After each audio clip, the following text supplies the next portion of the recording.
Well, here it is. We've seen teasers and artwork before, but now we officially have the trailer for the newest Spider-Man film, Across the Spider-Verse. Before getting into the new trailer though, let's go over a key moment from the first movie that will likely be playing a major role into the upcoming sequel. The post-credits scene from Into the Spider-Verse gave the audience a glimpse at Spider-Man 2099, but more importantly, we saw a device that he made that looked like a complex wristwatch. The device allows whoever is wearing it to stabilize themselves within alternate universes, so they won't have intense glitching issues that the other Spideys had while they were in Miles' universe. And the main reason that it's important that you remember this is because those same devices could be seen on Gwen's wrist as well as other alternate Spider-Man's wrists in other teasers leading up to the trailer, and it could be hinting at something huge. Trailer breakdown.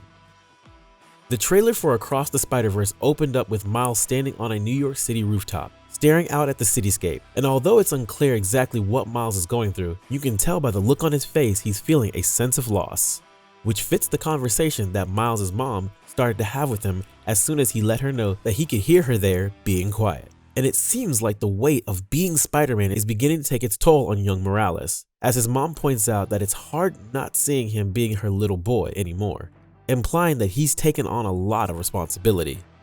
This scene was followed by a few key scenes from the first movie, including Miles purchasing the Spider-Man Halloween costume from Stan Lee and then putting on the mask, Miles learning the ropes from Peter B. Parker, Miles standing in the Spider Cave feeling as if he wasn't ready to be Spider-Man, and then finally, the shot of him accepting his responsibility and taking that dive. They added this into the trailer likely to remind us of the road that Miles took to become Spider-Man, and then his pivotal moment where he officially became the web-slinger of his universe.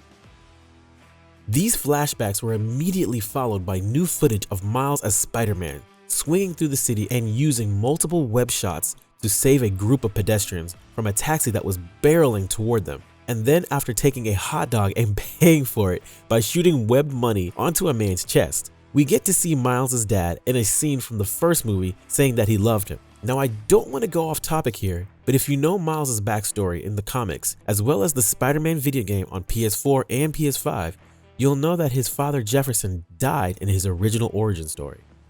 Well, I hope I'm wrong, but watching the trailer, I couldn't help but get the feeling that a tragedy of that magnitude was going to befall the Morales family.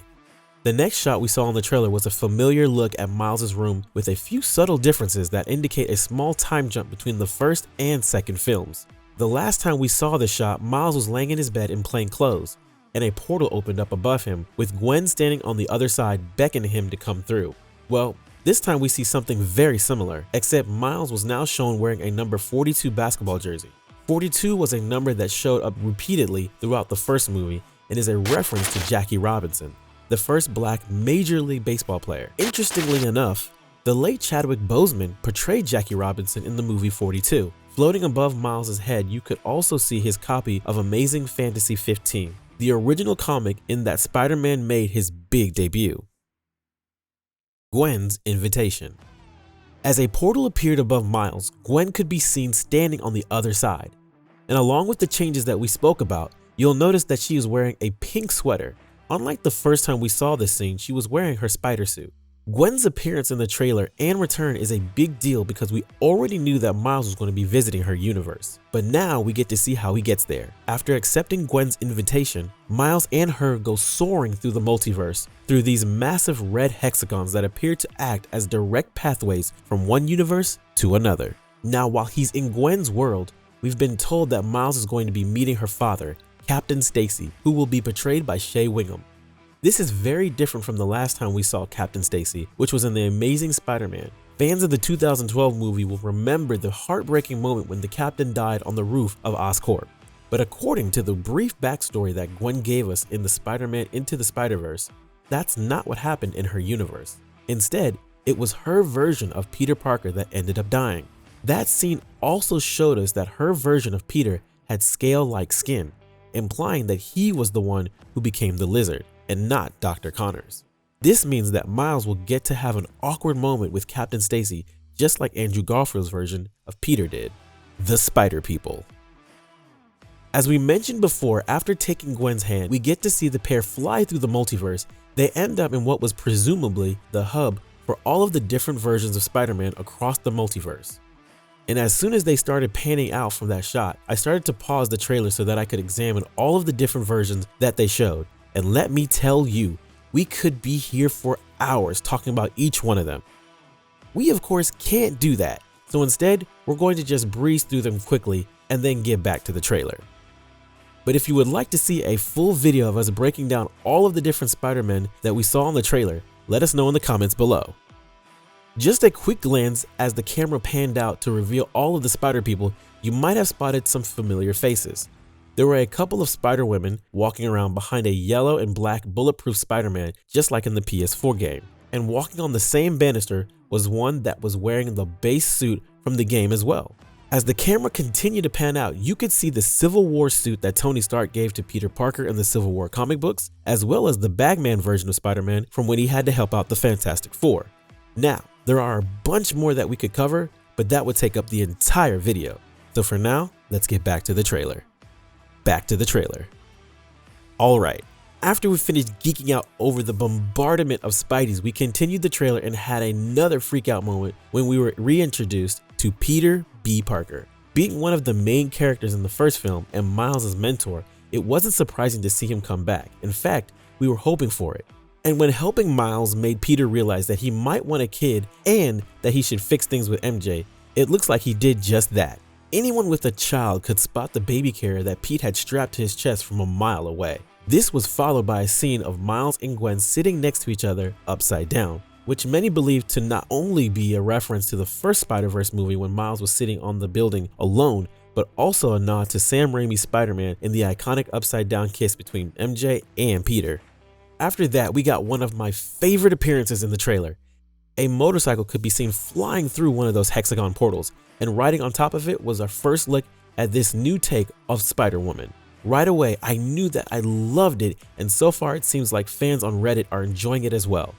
She was shown using her bike and webs to attack across the Spider-Verse's version of the Vulture, and the next time we see her in the trailer is standing beside Spider-Man 2099. Spider-Man 2099 and the plot. Speaking of Spider-Man 2099, we saw him for the first time during the very next scene. Miguel O'Hara, the man behind the mask in 2099, could be seen looking at a screen with a picture of him and his daughter on it. This is followed by a very intimidating shot of Spider-Man 2099's claws coming out as if he were the Black Panther. Now, for those who might not know, Spider-Man 2099 comes from the distant future and is the Spider-Man tasked with watching over New York, which is also known as Nueva New York in the year 2099. After 2099 showed his claws in the trailer, Miles' mom could be heard asking Miles to promise her that he wouldn't let anyone feel like he didn't belong someplace. To which he replied, "I promise," before the screen cut to black. This was quickly followed by another look at all the various Spider People. Only this time, they were all launching a full-scale attack on Miles. Gwen could be heard in the background saying that they, meaning the Spider-Man and women, were supposed to be the good guys. To which Miles replied, "We are." The trailer ended with Spider-Man 2099 attacking Miles and throwing him against the surface as the title screen popped up.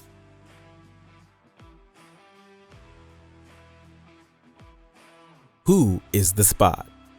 From the trailer, it would seem like Spider-Man 2099 was the driving point behind the movie and the big bad that Miles would have to face, especially after seeing him attack Miles. But we already know who the main antagonist is set to be, and it's not him. According to Charles Murphy, who posted some of the first details, this fight between the various spiders is just a subplot.